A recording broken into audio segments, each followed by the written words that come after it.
두 수 사이의 관계를 알아봅시다. 삼각형과 사각형이 보이죠? 그럼 삼각형의 수하고 사각형의 수 사이에는 어떤 관계가 있을까?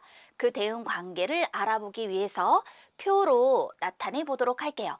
삼각형의 수가 한 개일 때 사각형의 수는 두 개, 삼각형의 수가 두 개일 때 사각형의 수는 네 개, 삼각형이 세 개일 때 사각형이 여섯 개, 삼각형이 4개일 때 사각형은 8개.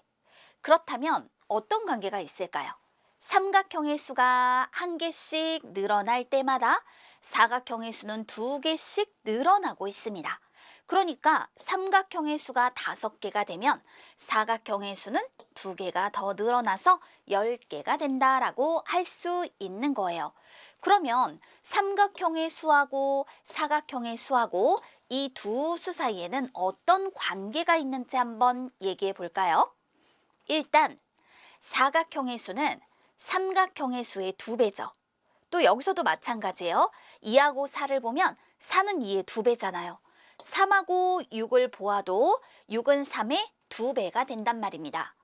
반대로 그러면 이 삼각형의 수는 사각형의 수에 항상 반만큼에 해당된다라고도 얘기할 수 있겠죠. 그래서 대응 관계는 다음과 같이 말할 수 있어요. 삼각형의 수는 사각형의 수의 반입니다. 또는 사각형의 수는 삼각형의 수의 2배입니다. 라고 표현해 볼 수 있죠. 자, 그런데 여기서 우리 반복되는 말들이 보일 거예요. 여기 보면 대응관계, 여기도 이렇게 대응관계라는 말이 나오는데요. 대응관계라고 하는 건 지금 확인한 것처럼 한 양이 변할 때 다른 양이 그에 따라 일정하게 변하는 관계. 지금 여기서 한 양을 삼각형의 수라고 생각하고 또 다른 양을 사각형의 수라고 생각해 보세요. 그러면 삼각형의 수가 변할 때 사각형의 수가 그에 따라 일정하게 지금 변하고 있잖아요. 바로 이런 관계를 우리는 대응관계라고 얘기를 합니다. 그러면 이거 한번 보세요. 도형의 배열을 보고 물음에 답하세요 라고 했습니다. 노란색 사각형의 수와 초록색 사각형의 수 사이에 대응관계를 써보세요 라고 했어요. 대응관계는 꼭 한 가지로만 쓸 수 있는 것이 아니에요. 자, 정리를 좀 해보도록 할게요. 노란색 한 개일 때 초록색 두 개, 노란색이 두 개일 때 초록색 세 개, 노란색이 세 개일 때 초록색이 네 개, 그리고 노란색이 네 개일 때 초록색은 5개. 이와 같이 정리해 볼 수 있죠. 그러면 여기서 우리가 대응관계를 표현한다라고 했을 때는 이 두 수 사이의 관계를 살펴보는 거예요. 아래에 있는 수는요, 위에 있는 수보다 항상 1만큼 더 크죠. 반대로 이 위에 있는 수들은 아래에 있는 수보다 항상 1만큼 더 작단 말이에요. 그래서 우리가 이 두 수 사이의 대응 관계를 표현할 때 예를 들어 이렇게 한번 나타내 보도록 할게요. 노란색 사각형 수에 자, 1을 더하면 바로 이것이 초록색 사각형 수와 같더라. 사각형 수와 같습니다. 이와 같이 대응 관계를 나타내 볼 수 있는 거예요. 또는 초록색 사각형 수에서 1을 빼면 노란색 사각형 수와 같다라고도 표현해 볼 수 있겠죠. 대응 관계를 이와 같이 알아보았습니다. 이번엔 핵심 개념으로 대응 관계를 식으로 나타내기라는 부분을 살펴볼 겁니다. 세발 자전거 수와 바퀴 수 사이의 대응 관계를 식으로 나타내기라고 했습니다. 그럼 일단은 두 양 사이의 대응 관계를 표로 나타내 볼 건데요. 세발 자전거는 바퀴가 3개 달려 있잖아요. 따라서 세발 자전거 수가 한 대면 바퀴 수는 3개, 2대일 때 6개, 3대일 때 바퀴가 9개, 4대일 때 12개, 5개일 때 15대일 때는 바퀴 수가 15개가 되는 거죠. 그러면 요 바퀴 수를 보세요. 3, 6, 9, 12, 15라고 하는 것은 자전거 수에다가 각각 3을 곱해서 나온 수라고 말할 수 있는 거잖아요. 그러면 두 양 사이의 대응관계를 식으로 어떻게 표현할 수 있을까? 세발 자전거 수의 3배가 바로 바퀴수가 됩니다.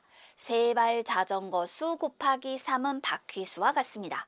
반대로 바퀴수를 3으로 나누었을 때 세발 자전거의 수와 같게 됩니다. 이렇게 대응관계를 식으로 표현해 볼 수 있어요. 그런데요, 두 양 사이의 대응관계를 식으로 간단하게 나타내려고 할 때는요, 동그라미, 네모, 세모, 별과 같은 기호로 바꿔서 표현을 할 수 있습니다. 그래서 세발 자전거 수를 세모, 바퀴 수를 동그라미라고 한다면 세모 곱하기 3은 동그라미와 같다, 동그라미 나누기 3은 세모와 같다라고 표현할 수 있게 돼요. 대응관계를 식으로 표현해 보았어요. 그렇다면 긴 의자의 학생들이 6명씩 앉아 있을 때 물음에 답해 봅시다. 의자의 수를 네모, 학생의 수를 별이라고 할 때 두 양 사이의 대응관계를 식으로 나타내어 보세요. 자, 그러면 이렇게 별하고 네모 요 관계를 한번 볼게요. 의자의 수부터 우리 먼저 표현해 볼까요? 자, 이렇게 네모하고 별로요. 그러면 네모가 1일 때 긴 의자의 학생이 6명씩 앉으니까 별은 6이 되겠죠. 네모가 2면 별은 12, 네모가 3이면 별은 18 이렇게 쭉 표현이 될 거예요. 어떤 관계가 있을까요? 별은 네모의 6배와 같다라고 할 수가 있겠죠. 자, 별은 네모의 6배다. 그러니까 네모의 6배, 네모 곱하기 6이 별과 같습니다 라고 할 수 있는 거예요. 그런데 이렇게만 표현할 수 있는 것이 아니죠.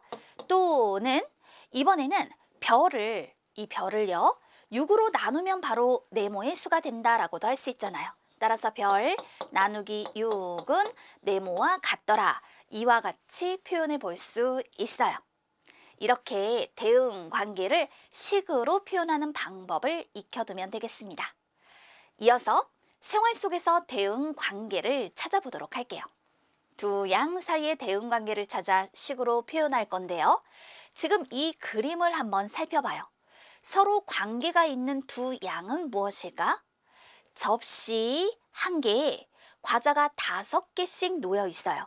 그러면 관계가 있는 건 접시의 수와 과자의 수가 되겠죠. 접시가 1개면 과자가 5개, 2개면 10개, 3개면 15개, 4개면 20개 이렇게요. 두 양 사이의 대응 관계를 확인해 보면 과자 수는 결국 접시의 수에다가 5를 곱했을 때 과자의 수가 되는 거잖아요. 반대로 과자의 수를 5로 나누면 바로 이것이 접시의 수와 같게 되겠죠. 두 양 사이의 대응 관계를 식으로 표현해 볼 수 있겠네요. 이때 기호를 사용해 봐요. 접시의 수를 동그라미, 과자의 수를 네모라고 하면 위에서 두 양 사이의 대응 관계를 알아보았기 때문에 동그라미 곱하기 5가 네모와 같다 또는 네모 나누기 5는 동그라미와 같다라고 식으로 표현해 볼 수 있겠죠. 그런데 바로 이와 같은 상황은 우리가 생활 속에서 얼마든지 발견할 수 있는 대응 관계라는 거죠. 주변에서 쉽게 볼 수 있는 것이 수학과 관련이 있을 수 있겠구나. 그래서 생활 속에서 다양한 대응 관계를 찾아보는 활동을 해보자고요. 자, 이제 그림에서 대응 관계를 찾아 식으로 나타내어 보도록 하겠습니다. 서로 관계가 있는 두 양을 찾아 대응 관계를 써보도록 할 거예요. 서로 관계가 있는 두 양으로 예를 들어 수박의 수하고 상자의 수, 상자 한 개에 수박이 2개 들어있어요. 그럼 상자가 2개가 되면 수박은 모두 4개가 되겠죠. 즉 그 얘기는 상자의 수의 2배가 수박의 수와 같다라는 거예요. 그럼 또 어떤 걸 찾을 수 있을까? 요 오른쪽 부분을 볼게요. 바구니 한 개에 사과가 5개씩 놓여 있습니다. 그러면 관계가 있는 것은 바로 사과의 수하고요. 사과의 수하고 바구니의 수. 이렇게 표현을 할 수가 있겠죠. 바구니가 1개일 때 사과는 5개, 바구니가 2개일 때 사과는 그렇죠, 10개, 바구니의 수가 3개가 되면 사과는 15개, 바구니가 4개가 되면 사과는 20개가 되는 거잖아요. 그래서 그 대응 관계를 표현해 보면 바구니의 수의 5배가 바로 사과의 수가 되는 것입니다. 이와 같이 그 대응 관계를 찾아 써볼 수 있겠습니다. 대응 관계를 알아보고 식으로 표현하고 생활 속에서 대응 관계를 찾는 것까지 함께 살펴보았어요.